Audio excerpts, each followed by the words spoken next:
Hello दोस्तों, हमारे channel को सब्सक्राइब करें और बेल आइकन पे प्रेस करें जिससे आप पा सके लेटेस्ट अपडेट। Thank you. नमस्कार दोस्तों, good morning all of you. Start करते हैं दोस्तों आज का करंट अफेयर्स, जिसमें बहुत सारे पॉइंट है हमारे पास। कुल पॉइंट है 9। इनके अलावा बहुत सारा जीके आप लोगों के साथ मैं शेयर करूंगा। तो स्टार्ट करते हैं आज का वीडियो। पहला पॉइंट है हमारा थेरेसा मे। बिल्कुल मई का महीना चल ही रहा है और थेरेसा मे न्यूज में आ गई। Theresa May PM of Britain की जो पीएम है उसका नाम क्या है? Theresa May. अनाउंस रिजाइन, यानी कि जो यूनाइटेड किंगडम यूके या ब्रिटेन की जो पीएम है थेरेसा मे ने कहा है कि वो रिजाइन करेगी, वो अपना इस्तीफा देगी। तो वेरी इंपॉर्टेंट और बिग न्यूज है लंदन से। और दोस्तों इंग्लैंड में भी क्या चल रहा है? आने वाले समय में आईसीसी वर्ल्ड कप होने वाला है और लंदन के अंदर ही व्हाट्सएप पे का डेटा सेंटर खुलेगा बाय फेसबुक के द्वारा। तो ये थी दोस्तों लंदन से रिलेटेड सारी न्यूज़। तो दोस्तों प्लीज़ हमारे वीडियो को लाइक ज़रूर करना और दोस्तों के साथ शेयर भी करना। आगे बढ़ते हैं दोस्तों। दूसरा पॉइंट वेरी इंपॉर्टेंट है राजनीति जगत से और एक महत्वपूर्ण जानकारी आप लोगों के लिए। पवन कुमार चामलिंग, जो भी वर्तमान में चीफ मिनिस्टर हैं सिक्किम के, बट उनकी पार्टी की बहुत करारी हार हुई है। अभी वहां पे विधानसभा चुनाव हुआ था तो उनकी पार्टी की विधानसभा चुनाव में बहुत बुरी तरीके से हार हुई। तो लेट्स सी, देखिए यहाँ पे टोटल सीट है सिक्किम के अंदर 32। तो मेजोरिटी के लिए आपको कितनी चाहिए? 17। और वहां पे दो सबसे बड़ी पार्टी थी, सिक्किम डेमोक्रेटिक फ्रंट और सिक्किम क्रांतिकारी मोर्चा। अब सिक्किम क्रांतिकारी मोर्चा को मिली 17 सीटें और इनको मिली 15 सीटें। और ये है सिक्किम डेमोक्रेटिक फ्रंट, जो पवन कुमार चामलिंग पिछले 25 सालों से भारत के सबसे लंबे कार्यकाल अभी इनके नाम ही है, चीफ मिनिस्टर पवन कुमार चामलिंग के नाम ही है, मगर अब उनकी पार्टी वहां पे हार चुकी है। तो अब वहां पे जो नया चीफ मिनिस्टर बनेगा वो नाम आप लोगों के बीच में बहुत ही जल्दी आ जाएगा। सिक्किम भारत का एक महत्वपूर्ण राज्य है।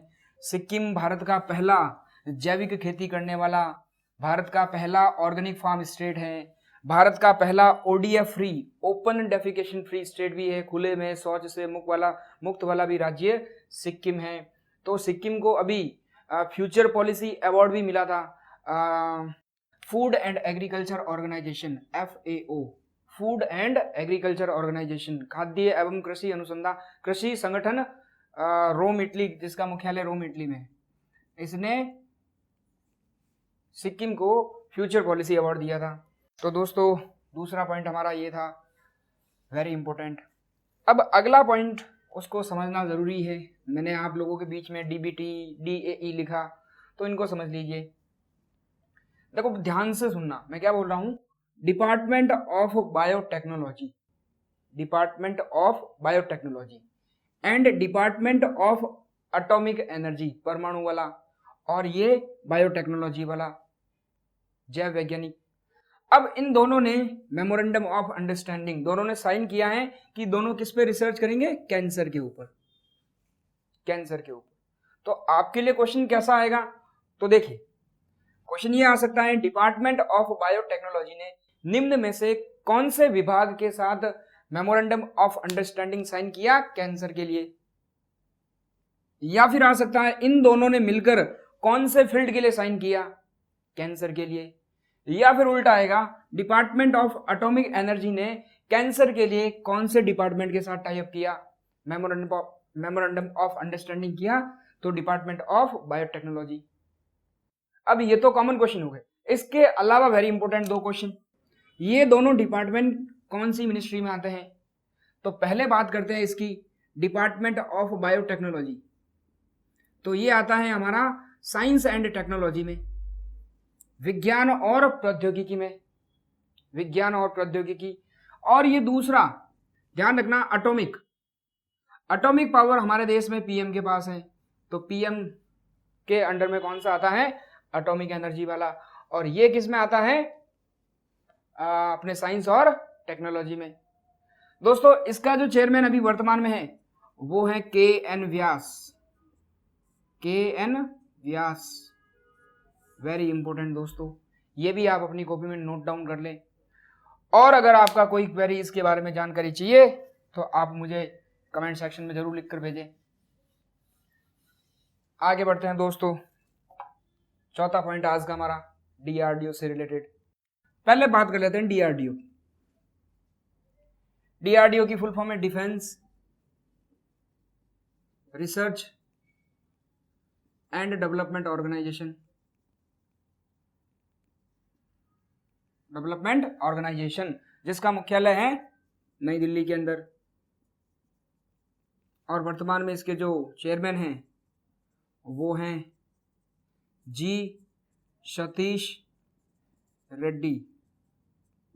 जी सतीश रेड्डी, आप मुझे कमेंट सेक्शन में लिखकर बताइए जी सतीश रेड्डी को कौन सा पुरस्कार मिला। अभी इनको साइंस और टेक्नोलॉजी के फील्ड से एक इंटरनेशनल पुरस्कार मिला है, आप मुझे उस पुरस्कार का नाम कमेंट सेक्शन में लिखकर बताइए। तो डीआरडीओ की बात कर ली हमने। देश के अंदर, हमारे देश के अंदर रक्षा उपकरण पे रिसर्च करने वाला और उनको बनाने वाला काम कौन करता है? डीआरडीओ करता है। तो डीआरडीओ ने अभी क्या किया, एक बॉम्ब बनाया। DRDO has successfully test fired 500 kg bomb in Pokhran Rajasthan. अब ये बॉम्ब किसके द्वारा टेस्ट किया गया? सुखोई MKI-30 से, जो हमारा जेट फाइटर है, जो लड़ाकू विमान है सुखोई MKI-30, उसके द्वारा हमने क्या किया है, 500 किलो बॉम्ब का परीक्षण किया है। अब ये बॉम्ब बनाया किसने था? डीआरडीओ ने बनाया था। और डीआरडीओ का एक लॉन्चर स्टेशन भी है, आप सभी जानते हैं, अब्दुल कलाम आइलैंड, अब्दुल कलाम द्वीप आइलैंड। कहां पे है दोस्तों? ये चांदीपुर उड़ीसा के अंदर है। चांदीपुर उड़ीसा के अंदर कौन सा आइलैंड है? अब्दुल कलाम आइलैंड। और इसका पुराना नाम जो दोस्तों था ना, वो था व्हीलर द्वीप, व्हीलर द्वीप, व्हीलर आइलैंड। तो जब हमारे मिसाइल मैन ऑफ इंडिया का निधन हो गया था तो उनके बाद उनको श्रद्धांजलि देने के लिए हमने क्या कर दिया, उस आइलैंड का नाम चेंज कर दिया और अब्दुल कलाम आइलैंड रख दिया। एक क्वेश्चन और है आप लोगों से, आप मुझे कमेंट सेक्शन में लिखकर बताइए, मिसाइल वुमेन ऑफ इंडिया कौन है हमारे देश के अंदर? Who is the missile women of India? तो ये भी मुझे कमेंट सेक्शन में लिखकर बताइए। डीआरडीओ ने सुखोई MKI-30 से अभी 2-3 दिन पहले हमने ब्रह्मोस मिसाइल का परीक्षण किया था। तो ये दोनों न्यूज़ इंपॉर्टेंट अभी बीच में थी। और डीआरडीओ के हेड का नाम तो आपको याद होना ही चाहिए, जी सतीश रेड्डी। आगे बढ़ते हैं, एक टूर्नामेंट हुआ था, India open international boxing tournament. कहाँ पे हुआ था दोस्तों? गुवाहाटी के अंदर। India open international boxing tournament कहाँ पे हुआ? गुवाहाटी के अंदर। और उस टूर्नामेंट में भारत ने टोटल मेडल कितने जीते? 57 मेडल जीते हैं, जिसमें 12 गोल्ड हैं, 18 सिल्वर है, 27 ब्रॉन्ज मेडल है। और इसमें जो सबसे पॉपुलर प्लेयर रहे उनके नाम सुन लेना, MC मैरी कॉम, शिव थापा, सरिता देवी, नमन तंवर। दोस्तों इन दोनों के बारे में कई बार एग्जाम में पूछा गया है, पूछा जाता है कि सरिता देवी कौन से खेल से संबंधित है, शिव थापा कौन से खेल से संबंधित है, और मैरी कॉम को सब जानते हैं, इसलिए इनका क्वेश्चन अलग आता है। इनका क्वेश्चन आता है कि इनको ब्रांड एम्बेसडर किसका बनाया गया है? इनको ब्रांड एम्बेसडर BSNL का बनाया गया है। तो दोस्तों ये अभी एक टूर्नामेंट हुआ था, इसमें भारत ने टोटल मेडल कितने जीते? 57। और ये डिटेल में आपसे नहीं पूछेगा, बस आपको बताना था। सबसे इंपॉर्टेंट क्वेश्चन यही है कि इसमें कितने मेडल जीते, ऑर्गेनाइज कहाँ हुआ था। ये गुवाहाटी कहाँ है दोस्तों? आसाम के अंदर, सबको पता है, आसाम के अंदर। आसाम में अभी एक मेला लगा था, अंबुबाची।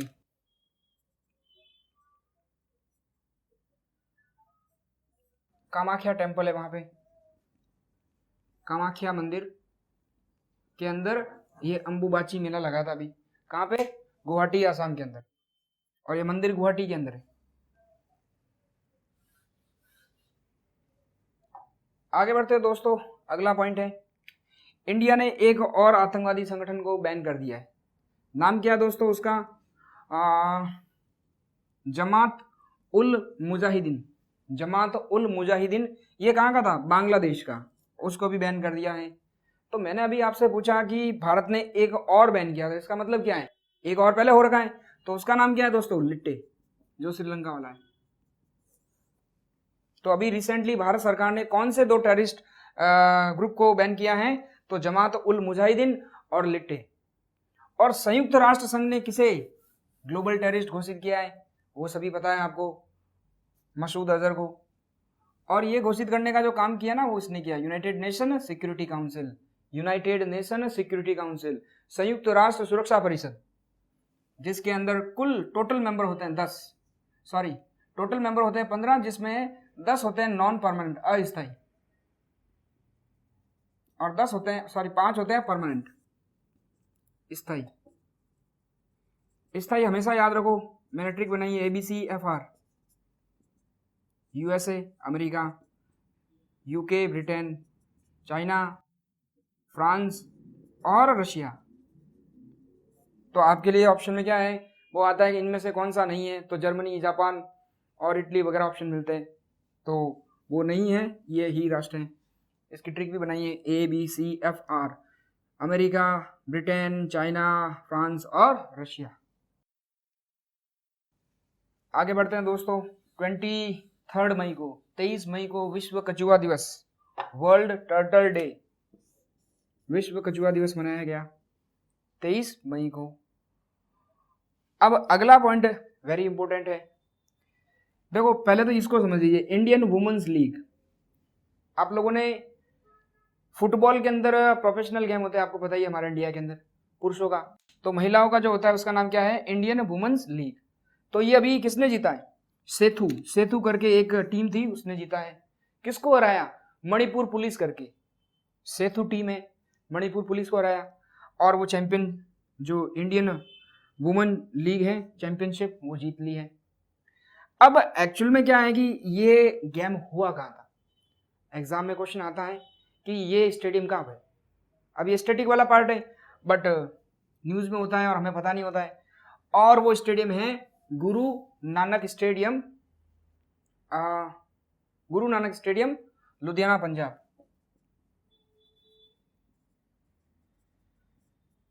पंजाब के अंदर हुआ था। आगे बढ़ते हैं दोस्तों, आज का हमारा लास्ट पॉइंट है, वेरी इंपॉर्टेंट है, DN Patel, chief justice of Delhi high court. Delhi high court के नए चीफ जस्टिस बने हैं DN पटेल। तो दोस्तों अभी बहुत सारे चीफ जस्टिस बने थे अलग अलग हाई कोर्ट के, मैं वापस रिवाइज करवा रहा हूं। पहला नाम है PR रामचंद्र, ये बने हैं छत्तीसगढ़ हाई कोर्ट के।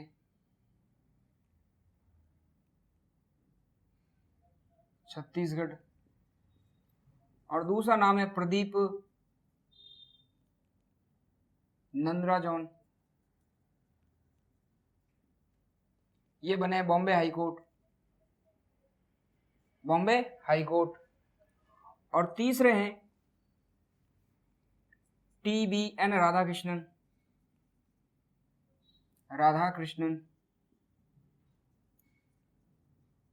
Calcutta high court, Calcutta high court. और चौथे हैं Rajasthan high court. Rajasthan high court के जस्टिस कौन है? रविंद्र भट्ट। तो दोस्तों एक साथ मैंने 5 चीफ जस्टिस बताए हैं आपको, और ये सारे के सारे अभी लेटेस्ट के हैं, 20 से 25 दिन के बीच के हैं। तो सारा करंट अफेयर्स हैं। 5 नाम है, रिवाइज कर लेते हैं। DN Patel Bombay high court, sorry Delhi high court, PR Ramachandran Chhattisgarh high court, Pradeep Nandrajog Bombay high court, TBN Radhakrishnan Calcutta high court, और राजस्थान के रविंद्र भट्ट।